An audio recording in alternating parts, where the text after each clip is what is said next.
मैं पौराणिक कथाएं आपके लिए हमेशा लेकर आती हूँ। आज भी एक नई कहानी लेकर आई हूँ विष्णु पुराण के 13वें अध्याय से भरत चरित्र से। जैसे अमिता मैं रितु पांडे यूट्यूब चैनल पर आप सबका स्वागत करती हूँ और मैं हमेशा कोशिश करती रहूँगी कि जिस पुराण से मैं लेकर आई हूँ उसके बारे में आपको बताती रहूँ। इसमें प्रसूति के बारे में, महावारी के बारे में भी दिया है कि एक गलती के कारण से कैसे उसका मोक्ष उसके हाथ से फिसल गया। हम सबने दुष्यंत और शकुंतला की कहानी सुनी है और उनका एक पुत्र था भरत।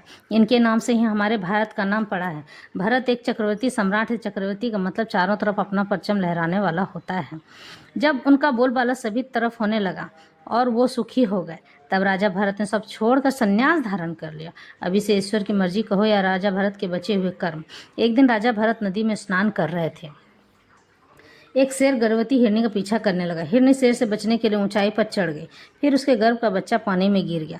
भरत मुनि ने जब देखा तो बच्चे को पानी से निकाल लिए और हिरनी मर गई। हिरनी ने तुरंत ही बच्चे को जन्म दिया था। वह प्रसूति थी। इस कारण से राजा भरत का संकल्प खंडित हो गया, जो कि मोक्ष पाना चाहते थे।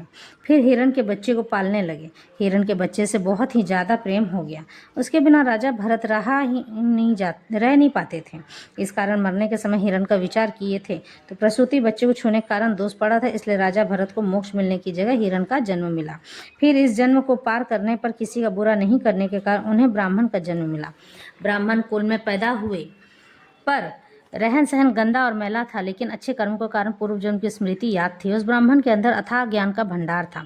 इसी कारण उस ब्राह्मण को कोई भी ज्ञान देता तो उस ज्ञान को ग्रहण नहीं करते थे। लोग उस ब्राह्मण की उलाहना यानी चार बातें सुनाया करते थे, लेकिन वह ब्राह्मण बहुत ज्ञानी था, इसलिए वह किसी को कुछ भी नहीं कहता था।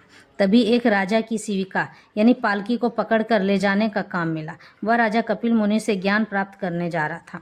फिर उस ब्राह्मण ने राजा को भगवान विष्णु की महिमा बताई कि सभी कार्यों के विधाता भगवान विष्णु है। सुख दुख पाप पुण्य सब कुछ भगवान विष्णु को समर्पित कर देने पर मनुष्य सुखी हो जाता है। पूरे ब्रह्मांड के मालिक भगवान विष्णु ही हैं। इस ब्रह्मांड में आपका अपना शरीर जिसे आप अपना समझते हैं वह भी आपका अपना नहीं। इस तरह उस ब्राह्मण ने राजा को ज्ञान प्रदान किया। राजा ब्राह्मण के चरणों में गिर गया। तभी कुछ आदिवासी लोग उन्हें पकड़ के ब्राह्मण को पकड़ के लेकर गए और माता की बलि चढ़ाने के लिए। लेकिन माता जान गई कि यह तो एक परम ज्ञानी विद्वानी ब्राह्मण है जिसे भगवान विष्णु की कृपा प्राप्त है, और उन्होंने उसकी जगह जो बलि चढ़ाने गया था उसे ही काट कर खा गई और उन्हीं की बलि ले ली और उनका ही रक्त पान कर ली और ब्राह्मण को जाने दिया। इन्होंने पूर्ण आयु प्राप्त करके फिर पुनः मोक्ष को प्राप्त किया।